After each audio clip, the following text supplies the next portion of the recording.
বেহাল রাস্তার দাবিতে মালদায় গ্রামবাসীদের পথ অবরোধ। বেহাল রাস্তার দাবিতে মঙ্গলবার পথ অবরোধে নামলেন গ্রামবাসীরা। মালদা নালাগোলা রাজ্য সড়কের বেগুনবাড়ি এলাকায় টানা প্রায় 2 ঘন্টা ধরে চলল বিক্ষোভ।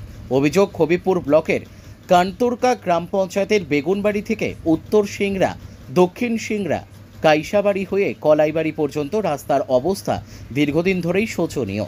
বিষয়টি একাধিকবার পঞ্চায়েত প্রধান ও ব্লক প্রশাসনকে জানানো হলেও কোনো ব্যবস্থা নেওয়া হয়নি। অবশেষে ক্ষুব্ধ গ্রামবাসীরা রাজ্য সড়ক অবরোধ করেন। খবর পেয়ে ঘটনাস্থলে পৌঁছায় হবিপুর থানার পুলিশ। প্রায় 2 ঘন্টা ধরে চলা অবরোধ তুলতে পুলিশকে বেগ পেতে হয়। পরে গ্রামবাসীদের সঙ্গে আলোচনা করে পুলিশ অবরোধ তুলতে সক্ষম হয়। পরে বিক্ষোভকারীরা হবিপুর ব্লক অফিসে যান। সেখানে পুলিশ প্রশাসন ও বিডিও আশ্বাস দেন যে বিষয়টি নিয়ে সমাধানের জন্য আলোচনা হবে।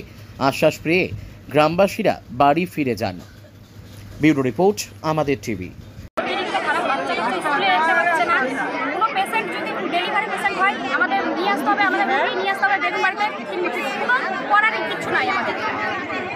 হঠাৎ আজকে রাস্তায় অবরোধ করলেন কেন? রাস্তায় অবরোধ করলাম, ভিডিওর কাছে গেছি, প্রধানের কাছে গেছি। প্রধান আমাদের কোনো আশ্বাস দেয়নি। প্রধান বলেছে কি আমরা জায়গা বিক্রি করে রাস্তা করে দেবো, জমি বিক্রি করে।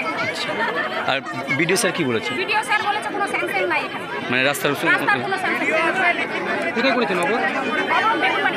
কতক্ষণ চলবে? ভিডিও সাহেব না ভিডিও চলবে। আচ্ছা, রাস্তা কতটা খারাপ রয়েছে? অনেক খারাপ আছে। আচ্ছা,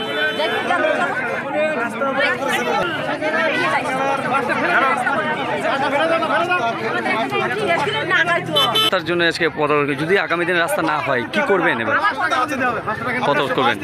এখন পর্যন্ত প্রশাসনে কেউ আশ্বাস দিয়েছে? এখন তো কতক্ষণ ধরে অবরোধ চলছে আর কতক্ষণ চলবে? আপনার নাম? জয়াশ্রী বর্মন। কোন এলাকায় বাড়ি? উত্তর সিংড়া। কোন অঞ্চল পড়ছে? কানতুরকা অঞ্চল।